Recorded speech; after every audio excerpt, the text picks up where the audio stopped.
My fellow denizens of the deep, welcome to the showdown between the Vampire Coast, who shall be led by Luthor Harkon atop his mighty Terrorgeist, and the Skaven, who are going to be helmed by Queek Headtaker and his, never noticed this before, his nose ring over here. So as far as the build goes here in the front line, it's going to be Zombie Pirate Deckhand mobs, pretty much standard stuff. I figured, hey, let's get the Halberds, say a better melee defense, and if there are some large threats like Hell Pit Abominations or let's say Rat Ogres, which aren't terribly common in this matchup. You know, they would be decent against those guys at the very least, but I don't know if it's worth it. Honestly, the sword, just kind of the dual wielding cutlass version, is probably better, but yeah, we're going to see how these guys do. So we got 3 of those bad boys in the front line. In the secondary, we do have 2 groups of the Zombie Pirate Gunnery mobs. It's kind of a tongue twister, isn't it? I guess everything is for me, but Zombie Pirate Gunnery mobs with handguns.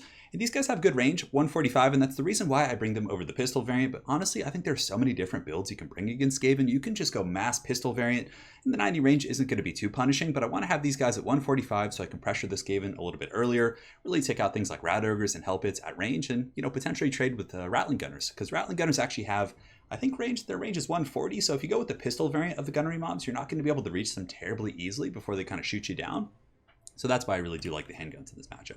So we got 2 of those bad boys. In the back, we do have the double carronade, so a pretty heavy-duty artillery build. And the carronades are just very, very good against Skaven artillery. So you can see he does have the Ikit Zap Cannon here, which is going to be doing a lot of work against Luthor Harkon if I don't kill it. So zapping this thing down, or I guess shooting it down with my cannonballs, they're big targets. Warp-Lightning cannons, very powerful in their own right, but also they're just huge targets. So anything like a bolt thrower or a carronade and Empire Great Cannon is going to be able to butter the bread of these cannons pretty badly. So we're going to be focusing those guys down with our cannons. And we do also have a mortar here in the center. So the mortar I just bring to kind of bombard lightly armored Skaven troops. If they have any sort of slingers or Jezzails or Rattling Gunners in the back, I like to just kind of, you know, sit the mortars on them and get some steady damage. On top of that, we do have the nerfed Mourngulls. So Mourngulls no longer cause terror, but they're still very good against Skaven. They have a good AP, so if they go with Storm Vermin or Elite Skaven, they're going to be able to punch through them very easily. They have a bonus versus infantry. They hit like trucks. And I mean, how could that thing not cause terror? Look at its face. Just look at that. That thing is so scary. But anyways, 2 Mourngulls. I think they're very good against Skaven. They have stock, so the Skaven aren't going to see them coming, so you can usually approach, get those optimal fights that you're really looking for. And for example, right now, this would be the time that your opponent would probably shoot at them with a Warp Lightning Cannon, right? Just kind of butter them up before the main army gets there. But in this case, with stock, you can really get those good jumps. And you can even use them as a flanking tool, like hide them back here and come in. But personally, I prefer to use them as like a backline sweeper, just like when the Skaven get through your front line, which they inevitably will because Zombie Pirate Deckhand mobs are super strong. You just kind of push through with Mourngulls and things like that. We have a Vampire Caster as well, pretty standard stuff there. And we do have Luthor Harkon up in the sky. So, of course, with the nerfs to summons and Noctilus, I find that I really enjoy using Luthor Harkon. And he's actually a super powerful lord, like insanely good. Poison in his melee attacks, really good weapon strength, so he can come in there and alpha strike pretty much anything he wants. He has great debuffs with Hornswoggle. He has magic resistance. His pistol attacks are super good, so you can like fly over things and shoot them. I mean, he is so awesome. It's just a shame that he was overlooked for so long because of how good Noctilus was. But I think that Luthor Harkon is a very competitive lord. 2 Fellbats up in the skies, 2 doggies on the flanks, 1 here and 1 here, and that is pretty much it for my army. Definitely got some cannons, got some bats, all kinds of good stuff. So for my opponent's force, a little bit unorthodox here in the front line. He does have the Death Runners, who are going to be actually blitzing in the front. Oftentimes you would see Death Runners used in Vanguard to come in the back, and most Vampire Coast players are going to be defending their cannons with Deckhand mobs and things like that, and Death Runners can cut through them super quick. So that's oftentimes why you would see them in Vanguard. But again, if your opponent, a lot of Vampire Coast players also go with like Crab Rushes and Depth Guard Rushes against Skaven, so it's a little bit tough. And I can see why he would mix them in the front line for Depth Guard and other stuff like that. Plus their DPS is pretty high, so they should be able to burn through these guys quick. He's got 2 Death Runners. He does also have Plague Monks in the secondary, Skaven Slaves, Clan Rats across the rest of the front line. He has a Glorious Hell Pit Abomination. In case I went with the Crab build, this thing is going to be pretty useful. But against this particular build I brought, might not be the best because of my guns and cannons, but we will see. He's got a Plague Priest with a couple summons, it looks like, so Pestilent Rebirth and Vermintide. And in the back, he's got Slingers, which is a very good choice. Slingers are incredibly good against Mourngulls. They can also pepper down my guns. I really like that pick for my opponent. He's got some Jezzails in the back, Skaven Slaves with Spears, and in the forest, it looks like there's going to be some ratty boys lurking, and it's going to be some Rat Ogres. Very spooky stuff. So let's get the show on the road. So right now, the Warp Lightning Cannon is going to be opening up on Luthor Harkon up here in the skies, which is a pretty good choice. I'm trying to, you know, drop those moves like Jagger, but again, the Jezzails are shooting me, the Warp Lightning shooting me, but look at the damage. We've been shooting it for like, you know, just a couple seconds here, and the Warp Lightning Cannon is already down to 1 model. It just shows how quickly you can kill these type of artillery pieces using cannons and more accurate artillery. So Luthor Harkon, in the meantime, I was trying to get a jump on the Helped Abomination, shoot it, get those breath attacks, but he does pull back a little bit, and I don't want to get hit with the Slingers. The Fellbats are going to be engaging on the Jezzails, but they should be killed relatively quickly here by the Night Runners, and you can see my opponent is going to be piling in, making sure to use those Slinger units to actually clean up the Bats quick and get those Jezzails back online. So on the front line, you can see that the Death Runners have engaged with the Pirates, and we've got Ninja Rats fighting Zombie Pirates. It's quite a universe we're in here in the Warhammer world. Some jump kicks, all kinds of cool stuff coming in, but the Death Runners are going to be able to cut through them very quickly. You can see the Deckhand mobs going down rather fast, and there are going to be some rat summons in the back with the Plague Priest, but here Luthor Harkon is like the master of hunting caster, so he's going to be hunting down this Plague Priest. I've Hornswoggled him, which I think I looked up what Hornswoggle actually means. I think it means like trick or steal, or I don't know, some sort of a pirate shenanigans, but anyways, the Plague Priest is taking quite a bit of damage from Luthor, but again, Queek actually giving me the business a little bit. He uses trophy heads, he gets 2 really good attacks. The melee defense on Luthor right now is actually 0, so right now I have to fall back. I'm going to be falling back and just trying to shoot the Plague Priest with my pistol, and on the flanks, the Morgulls are going to be cleaning up the scrap. So whenever anything gets through, use the Morgulls as a sweeper unit. They do push in the middle and break those Summon Clan Rats very quickly, and from here, they're going to be surging over here to push onto the Plague Monks, trying to keep those guys from getting into the back line, but it looks like my opponent is going to succeed in shutting down the Zombie Pirate Gunnery mobs. In the back, some of the Skaven slaves do make that long march, the long war. They're going to be coming through the forest here to get on my cannons, but I did have one group of Zombie Pirate Gunnery mobs in reserve, and it looks like these rats were able to slip past the nets of my Morgulls, but still very spooky stuff. So if we look over here back in the main cockfight, Luthor Harkon did swoop in again, trying to get rid of his caster. I want to get rid of the summons, shut down his magic, and again, that's what Luthor Harkon is very good at. And also on that same note, I'm occupying the Helped Abomination. So he's over here, he's taking gunfire, he's taking cannon fire, we're slowly getting that bad boy down. And I wasn't able to actually finish off the last of the Ikit Zap cannon. I thought I had finished it, but again, a little bit of a mistake there. So I will be grabbing my Scurvy Dogs, who did feast on the souls of those Jezzails, so very nice pick. And I'm going to be trying to get on this last of the Zap cannon right here. And I think he has, what is it, Skaven slaves defending it? So yeah, the dogs should be able to shoot that down, especially with some light Fellbat support. So back in the main battle, Luthor Harkon is actually getting a little bit beat up here. You can see the Night Runners are getting some of their slings, peppering him down a little bit, but Luthor needs to get back here, finish off this Plague Priest, and it looks like he was able to with his pistol, so the Plague Priest is going to break. Luthor Harkon's pistol attacks it very, very hard.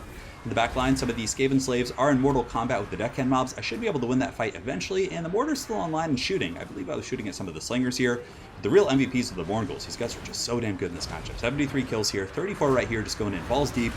And the Helped Abomination still just kind of chasing Luthor, but Luthor is very fast, he's slippery, that pistol attack gives him so much utility. And here comes the Death Shriek Crest, or Death Shriek Breath Attack? What the hell is that called? I think it's just called like a scream or something like that. Let's go and check. The Death Shriek. So the Death Shriek is going to be coming down on the Helped Abomination, and at this point I'm going to be swooping in for that Alpha Strike. He's pretty low, Luthor hits very hard like I said, Queek can turn around and do some damage, but I still have access to a couple indications of an heck. And Luthor Harkon does have the hunger, so he's going to be perpetually healing himself in combat. But you can see here the Helped Abomination is going to be going down. The cannons are able to take that bad boy down. Explosions, bats, vampires, zombies, rats, just stuff flying everywhere. And this guy is going to be going down. And a bunch of rats are going to be pouring out. But again, they are a summon, so they will be disappearing rather quickly. But Queek Headtaker certainly has his work cut out for him. He's going to have to push into this back line, get through these Morgulls, and potentially shut down the cannons. So I do have some guns online. I have 60 of these Zombie Pirate Gunnery mobs who are going to be shooting into some of these Death Runners and Plague Monks and more elite troops. And it looks like my opponent's Plague Priest has come back. So the Plague Priest is back in action. I'm going to Hornswoggle him. Luthor Harkon's going to be coming in for that butt right here. And here he comes. He's jumping right down. And you can see the Plague Priest gets punted into another dimension by Luthor Harkon. And Luthor is going to be coming in. I think he got a little bit distracted over here by some of the rats, but yeah, it's going to be grim. Looks like the Terror guys might be eating something right there. Yeah, chewing on some of those rat guys. But yeah, he's going to be pushing through, going after this Plague Priest and potentially capping him with his pistol. We'll find out here in a moment. So, still Hornswoggle. The Scrying Stone has been popped, which gives him a little bit of ward save and leadership, but it looks like that's now gone. In the back line, though, the Skaven are pressuring pretty good. Death Runners are almost into my back line. These Zombie Pirate Deckhand mobs in the back have been real MVPs. 75 kills on those guys, but it looks like some Death Runners are able to get onto the mortars, finally shutting down some of my artillery. Now, I do have a fleet captain here who's going to be fighting, trying to hold these guys back, but they're just a vermintide in this back line. So it looks like these mortars are going to be shut down. My other cannon is actually okay. So the Carronade crew actually was able to fend off those Skaven slaves. You know, even the Carronade crews are undead, so they cause fear, so it is going to push those guys back. Now, if we take a big overhead look at the battlefield, the Zap Cannon's still in line back here. He does have some Skaven slaves and a couple rallying clan rats and Skaven slaves over here as well. But the Plague Priest did get punished by Luthor pretty badly, and Luthor is going to be going for Queek. Now, Queek is not immune to psychology. Of course, you know, it makes sense. Skaven would be afraid of these type of things, even if they're very elite. Maybe like, I don't know, I'm trying to think of a Skaven that wouldn't like feel fear. I think like if anyone would be immune to psychology, maybe it would be like Skrulk, just because he's so like like mutated and just like plague ridden and stuff. Like, I don't know. That's but Luthor Harkon's going to be in the duel right here, and it's actually not going very well. I do pop Invocation of Heck, but I'm now at my healing cap, and Queek Headtaker is actually coming in with his little prison shanks, and he forces me back. I noticed the trade wasn't going well. Queek does have pretty good combat stats, 63 and 42. Luthor does have to pull back here, but again, I can pull back up in the skies. I have a pistol. Luthor is a pirate. He has tricks. We do get that Death Shriek and take out a Rat Ogre right there, and now we're going to be shooting from the skies. So the Skaven are going to be surging forward. Queek is going to be going after my Vampire Fleet Captain, and if he is able to get on the Fleet Captain, that could actually be something that could get them back in the game here. The Warp Lightning Cannon in the back is still trolling. He's still shooting. I really should have finished that thing off. A big mistake there, but again, maybe I didn't really have the resources to finish it off.